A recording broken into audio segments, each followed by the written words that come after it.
Gavin, do you think great warriors and leaders, do you think they should have to do their homework?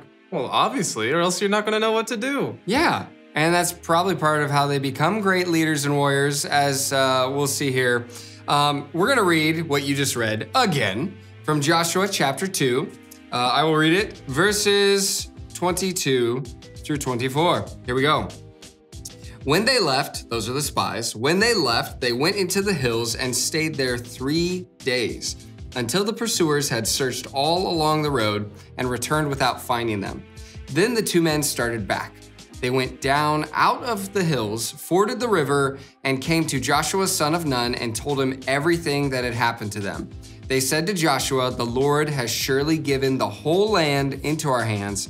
All the people are melting in fear because of us." Okay, so a little bit of backstory. So what's going on here is they've come upon the nation of Israel, led by Moses. Just wrong. Who is it? It's Joshua. We're talking about Joshua. Yeah, Joshua. That's right. He knew that. Yeah. He's giving me a hard time. So Joshua sends these spies because they're about to fight one of their first big battles as they're gonna enter their promised land. It's the city of Jericho. They've got these massive walls that nobody can get into the city because of the walls. And so Joshua sends these spies. They sneak into the city. They actually get some help from this lady named Rahab. That's a whole nother cool story. But she helps them escape. And then they have to, as it says, like they gotta wait 3 days. They're hiding in the hills. They're waiting for the bad soldiers that are pursuing them to go back to the city. And then they're home free. They go back to Joshua, son of Nun. That's not like Nun people, like N-U-N. Also, you wouldn't say Nun people. Who are his parents? Nun people.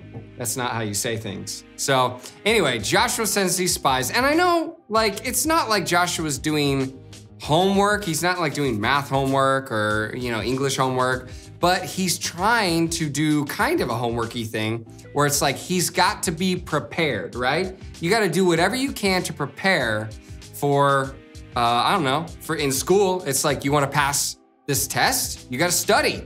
Well, yeah, like when I was in college, we had to do a group project. We had to kind of make our own business, and it was a donut shop, like a bakery. So we got to pretend like we made this bakery and then advertise it or pretend like we're advertising it and set up a plan of how are we gonna let the people know that we have this bakery business. But that required a ton of research and homework to figure out how do we advertise things and how do we market things in business terms and such, which as a college kid, I didn't really know what that meant, but we worked hard. We all had our own different roles to kind of put this project together, and at the very end, we had to actually bring to the class all the stuff that we had figured out and kind of present to them our ideas of how we were gonna make sure that this bakery place was gonna be successful. And it was cool that through the end of it, after we worked hard, we actually got a good grade.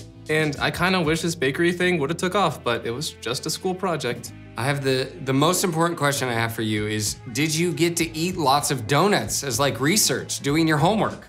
I mean, we may have tested out a few boxes in case we were to make it a real thing. That's the best type of homework, is donut homework. Yeah. But the point is, if you want to get good at something, like Joshua, he was a good leader. He was a strategic thinker, strategic warrior, and he knew, even though God said, hey, I've given you this city of Jericho, I'm giving you this promised land, he was still smart, he had to be prepared, and so in a way, he had to do his homework. So I know for you guys have to do like actual homework in school, but there's lots of other things that could kind of be homework, like practicing for your sports team or whatever activity you're doing. You got to practice playing an instrument or whatever it is, drawing. There's lots of things that maybe you're naturally gifted at, but you got to still work at it if you're going to be the leader and the person that God ultimately wants you to be. So you're going to talk more about this in your small group, bring it on home.